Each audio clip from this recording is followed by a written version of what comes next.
coming to you from my living room today because I didn't really feel like sitting out in the garage. We're just about done this piece, so there's really not much I have to do out in the garage. So I thought I'd bring it in here, and then that way I can show you the finished piece that I have set up, and also do a little bit of decor tips with you, both for end tables and for nightstands. So nightstands and end tables can be used in place of each other. So if you have a set of end tables, you can also use them as bedside tables. They vary in height from about 21 inches to 28 inches. A lot of the mid-century modern ones are lower, and then like about 21 inches, 23 inches. And then the ones that I have in the bedroom, for instance, are 28 inches. So they're very tall, and they go with my sleigh bed, which is a little bit raised off the floor. These ones that we're finishing are 25 inches. So they would go beside an ordinary, you know, bed frame that's a little bit raised off the floor. And also they would go beside a sofa. So I'm going to show you, we're going to put the legs on. We're going to put this piece back together. I finished putting the gold on it. I finished putting the black wax on it. The top, I have to refinish a little bit. The other one went perfect. This one had some of that gluey, I don't know what it is that they sprayed on it before they stained it before, but it's a really weird gluey substance. And if I tried to get it all out, and there was a little tiny bit of white, so I'm gonna have to just scuff sand those spots and then restain in those spots and see if I can get it to match. So the top is not perfect on this one, the other one it is. So I'm going to flip the camera around. We'll put this one together. I was telling you when I took this apart that these legs came apart with Allen keys, which is one of these. And I did find my Allen key bit for my drill, so I get to use this today. This isn't a drill, it's actually an electric screwdriver, and it's one that flips around to either that shape, or if you press the button, you can flip it around. And I use this a lot. I also use my drills a lot. So, so I'm going to put the legs on. I'm going to put the base on.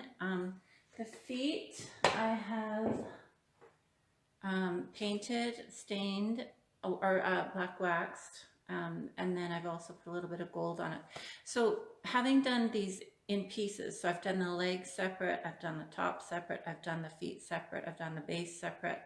Once I get it all together, then I go look at it and I fine tune it, and I fine tune it alongside the other one so that they fairly closely match. I mean, it's not perfect that they perfectly match because they'll be on either side of a bed or either side of a sofa set, but I try to get them so they, you know, are almost identical. Okay, so I'm going to flip the camera down and we will start putting this all together, and you can see what we do here. So I'm going to try and get a good shot of this. Sorry, it's a little bit tricky to turn everything. Whoop. How about there? That seems about right. Okay, all right. I'm just sitting on a little stool, so I don't really have a good spot to do this myself, but. So these legs go on.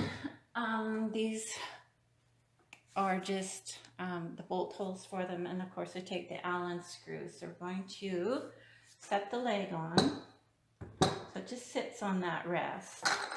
And we're going to take our first screw and find the hole. If you kind of dig around a little bit, you'll find the hole for it. That sort of feels like it, but not really. What's going on here? Okay, so it's right in here. There we go. Now, I have noticed when I put the other two on today that one of these screws or more is giving me a bit of grief. And I don't know why. Usually they go in really easily, but for some reason they're a little bit sticky.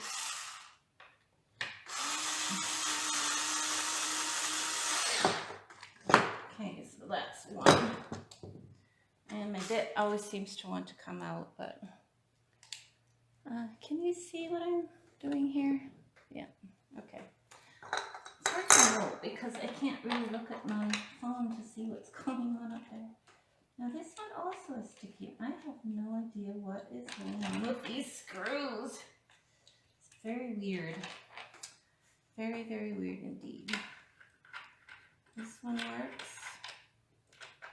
This one works, so let's try it. Could be that it's just off a tiny bit, but it doesn't seem to be. Try this one.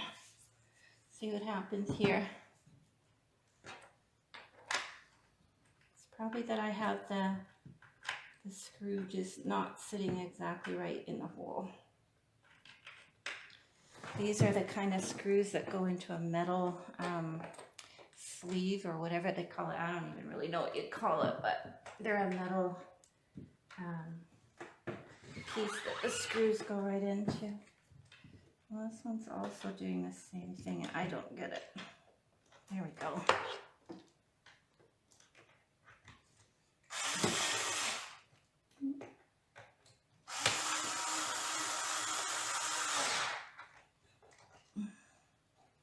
Okay, one.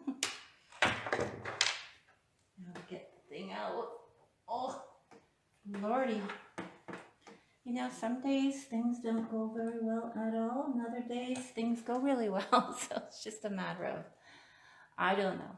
Some days are good, some days are not so good. But you press on, right?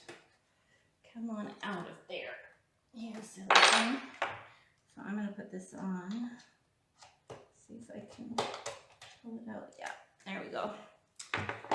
Okay, let's see what we did with this one. These are tight. On this one, I have no idea what's going on here. So I'm going to just loosen this off a bit and see if I can help to get my head down there.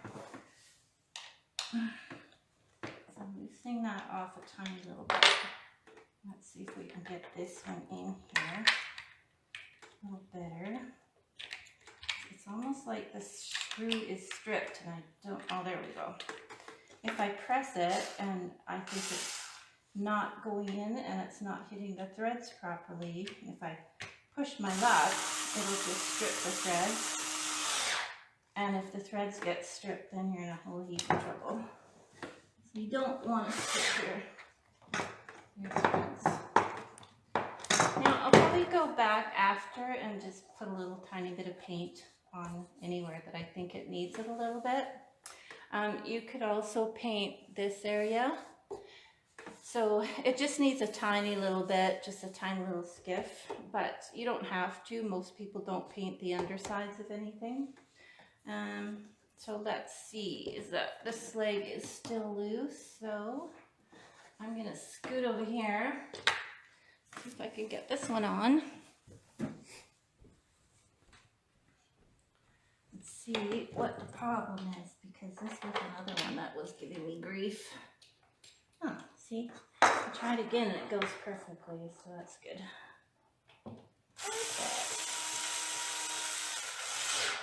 Tight. And this one, that little baby on there.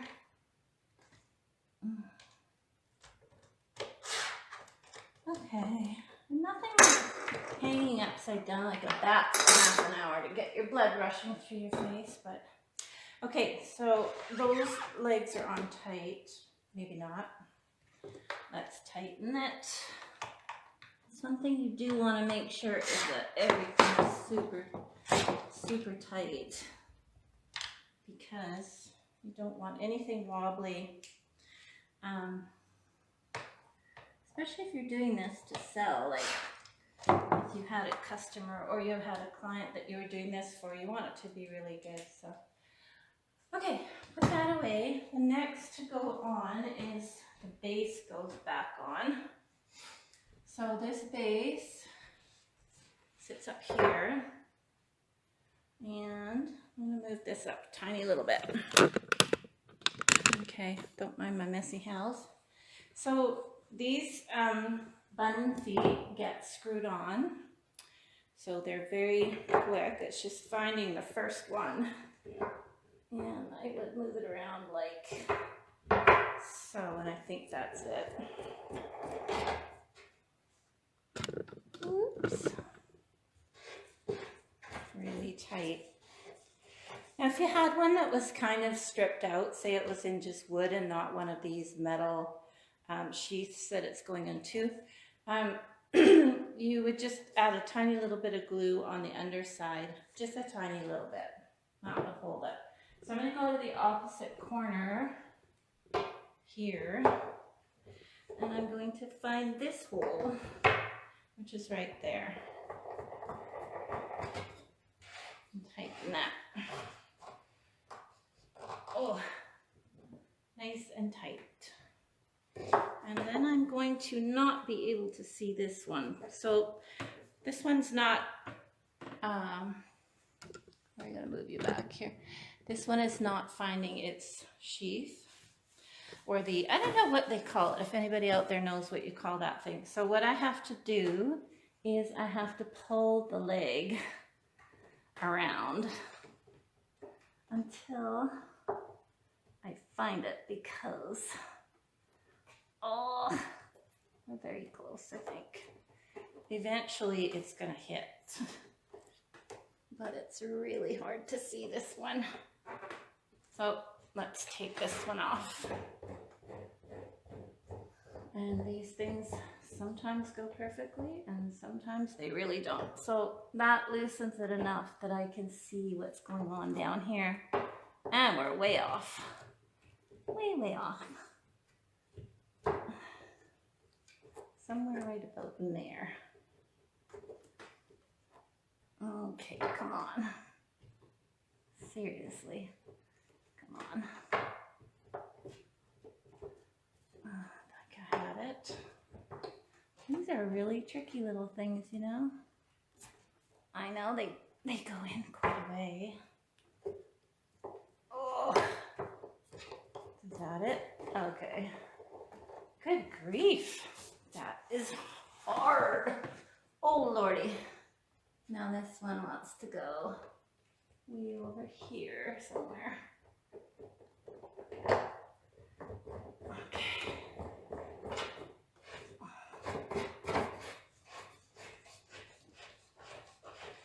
Okay.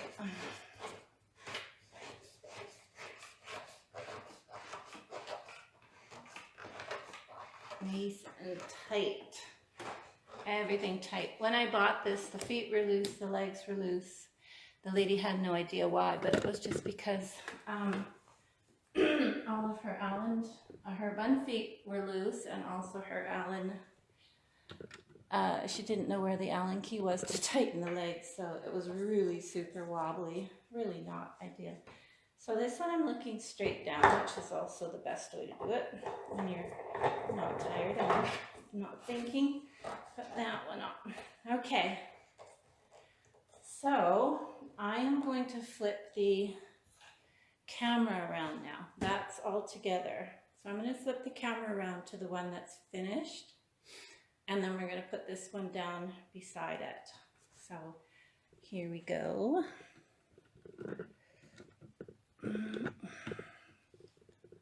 Okay, so can you see that? Maybe not. I'll back it up a little bit. Okay, so that's the one that's finished. And I'm going to move this one down beside it. Very heavy, these pieces, extremely heavy. And remember, the top of this has a bit of blanching on it because it's not taken the stain properly, but it's pretty close. Okay, so here's the one we just did. Right there. Now, that's the two of them together. That's the one that I've put together the other day, and that's the one that we just put together now. So you can see a little bit, I don't know if you can see it very well, but there is a little bit of blanch spots on the top there. So the top is done in Kona stain.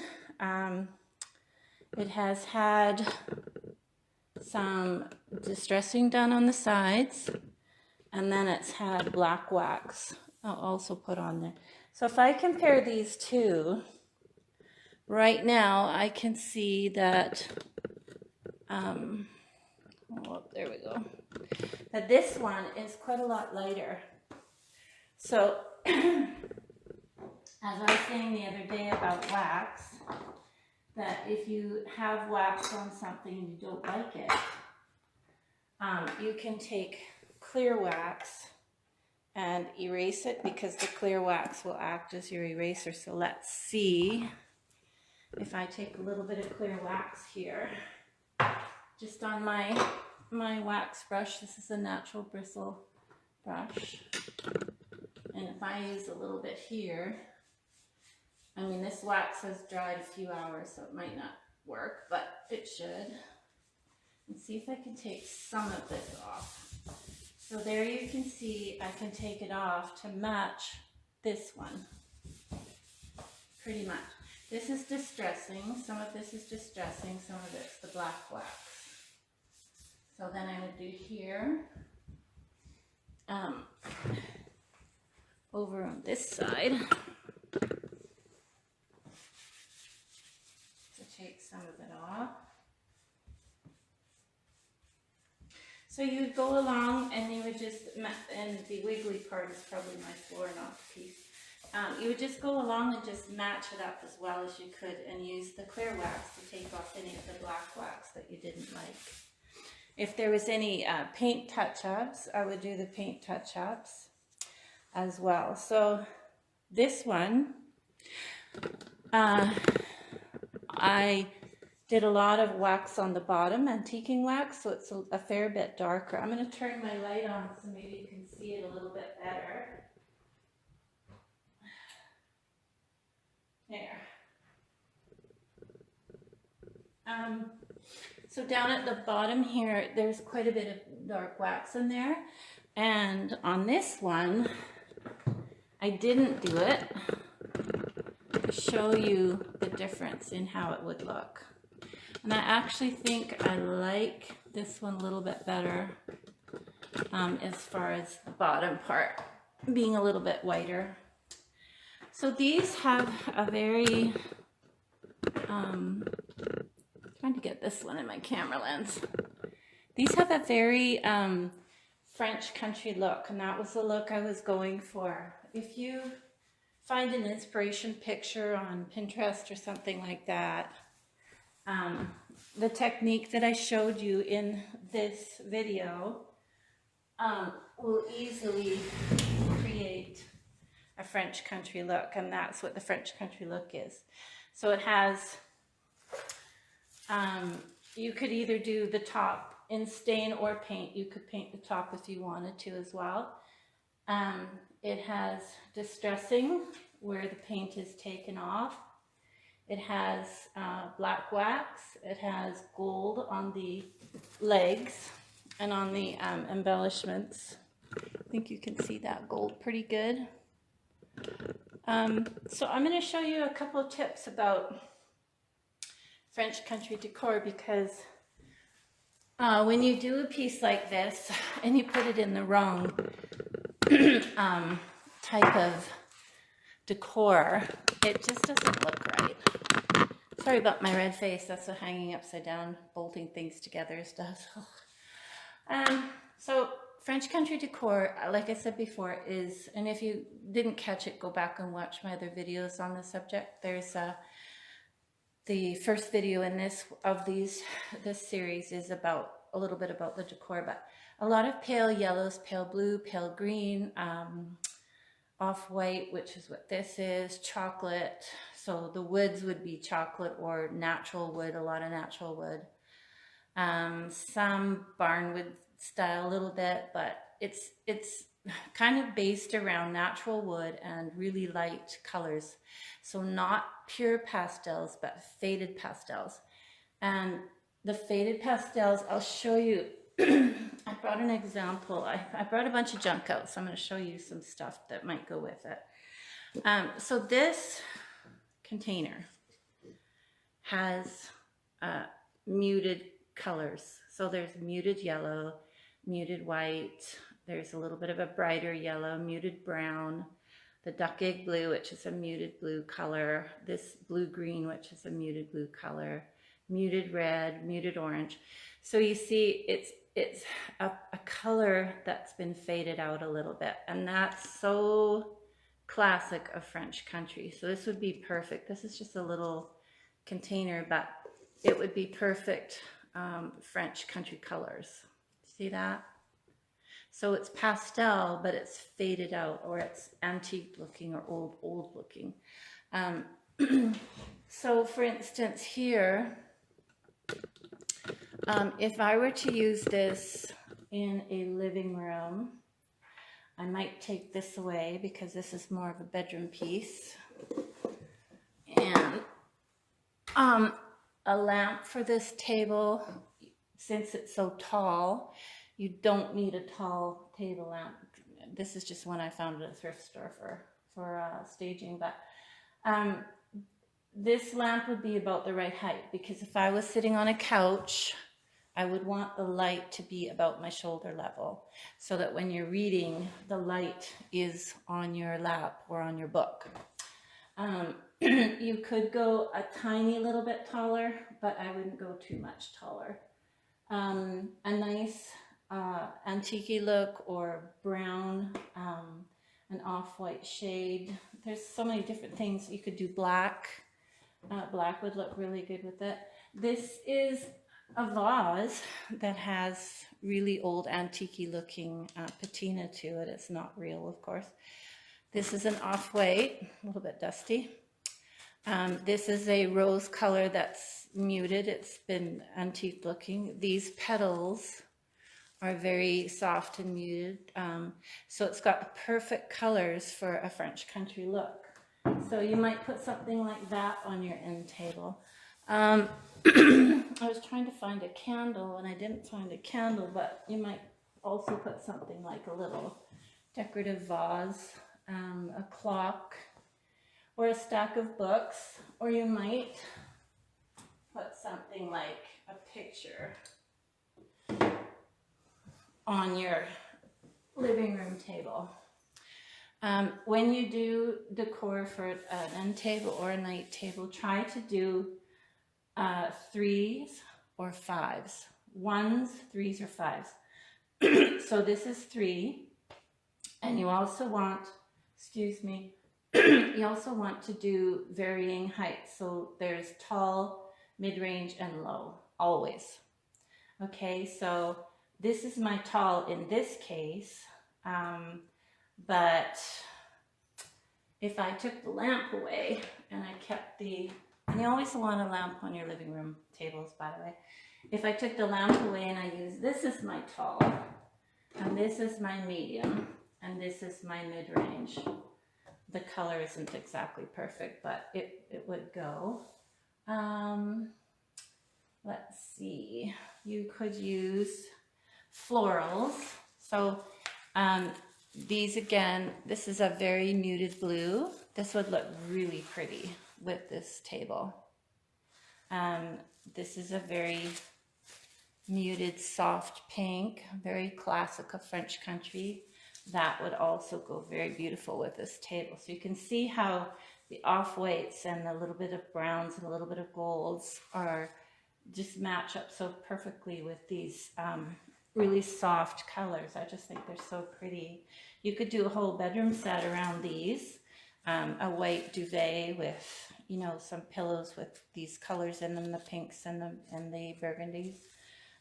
But keep it all soft, because French country is very, very soft. So even your wall colors would want to be a soft color. This color is an off yellow. It's called Powell Bluff. It's a really pretty color. Okay, so if I were to do, let's see how this looks. So this would be my, now, do you see the problem there? Is these are identical heights. So that just doesn't sit well with your psyche. Somehow it just doesn't. So it has to be like an upside down pyramid or a right side up pyramid. So tall, medium, and small. So if I were to do this, whoops, and I were to do, I'm reaching behind me because I've got a bunch of things just placed here to show you. If I were to do a black lamp as my tall, and this as my medium, probably, I would think. And this is my, let's see, no, that would be my small.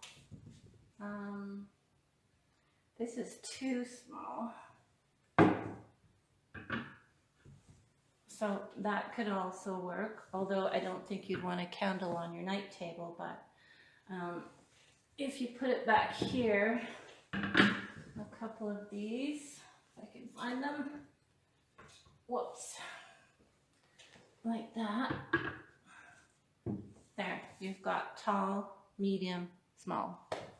So that works, and you could put, you know, small little chub candles on that and have that work too. You don't want things to be too small on this table because the table is a substantial table, so you want it to look like it's decorated, right? Here's another one you could put on there as a medium. Put these away. You see, that just changed it up a little bit there too. So if I were to make this, so that would be nice for a living room. And then you have your books, you have your coffee, you know, everything. You'd always leave room for your books or your coffee. Down below here though, just quickly show you, I don't know if you can see that. I have these little bookends. And I just decorated down there with the bookends and a couple of books. You could put a basket down there. You could put a stack of books. You could put something that you're keeping. Your purse could even go down there at night if it was a night table. There's different things you could do with it.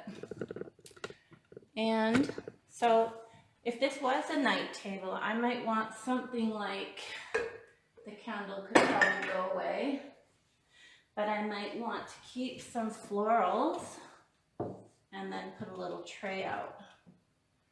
So the tray would become my, I could put my glasses on it at night. I could put, you know, my watch, any little things that you have to put on. You could even put a little glass of water on it. And then that acts as your tray and also protects your surface. So this light is fairly narrow. If I were for real to decorate this table, I would go look for a table that had about a 2.5 inch base. I wouldn't use crystal or glass in this case because of the dark wood and the color of the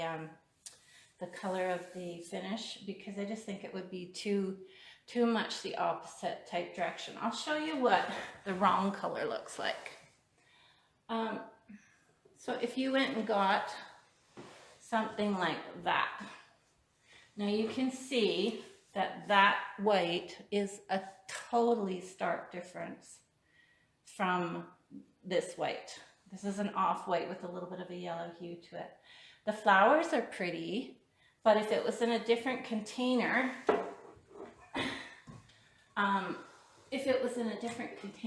or the container was painted, it would look really pretty, but that white with this white is just clashing. The flowers are actually okay because they're an off-white. So if you put a pure color against this, it's gonna just be off. These are all warm hues, and you wanna stick with the warm hues. What else do I have? I have a cushion. Now, this would be an example of this cushion, for instance, has the beige, which is sort of like a wood color. It has a navy blue, but it's a little bit of a faded navy blue. It has the faded green and has the off-white. So those colors actually go perfectly with this set. So if I were to go look for bedding, I would look for something with subdued colors that were in a warm, more of a warm tone, or that had been toned down like this. I wouldn't exactly call these subdued colors, although I guess they are, but they're warmed up a little bit. So even though the pattern is pretty striking and it's pretty modern, it goes very well with this, right? So those are a few tips for decorating. I will take this and fix this second table up, and then I will post a picture of the finished tables. But that's pretty much it. If you didn't watch the first video, please go back and watch it on this set, because I go through the prep work, the painting of it, why I chose the colors I chose, the gold gilding wax, and taking it apart and stripping it down and that sort of thing. So there's all that prep work that went into this. So, but I really like this set. I think it's really pretty. It would go beautifully in a, like even against this fireplace. It's a beautiful match. So it would go beautiful in a living room that had a fireplace like that with the stone. It's just beautiful. It would go beautiful in a bedroom with a big bed. I mean, it would just be beautiful in so many places. But I will post the before pictures and the after pictures in the next couple of days so that you can see the dramatic change that these have become. And I just love them. The top is so perfectly smooth from the staining, and then we used a coat of wipe on poly on the top to seal it off, and it's just perfectly smooth. So thank you for watching, everybody. Share this video with your friends, like it, comment. The more that you do that, it helps to build up our Facebook page. And I know a lot of you are going to watch this on the replay, and I'm really happy that you are. So yeah, share it with your friends and get some people painting. And even if you want to just learn tips about decor, generally I'll be doing tips about decor on most of the pieces that I do. So thank you, and I hope you have a really good rest of the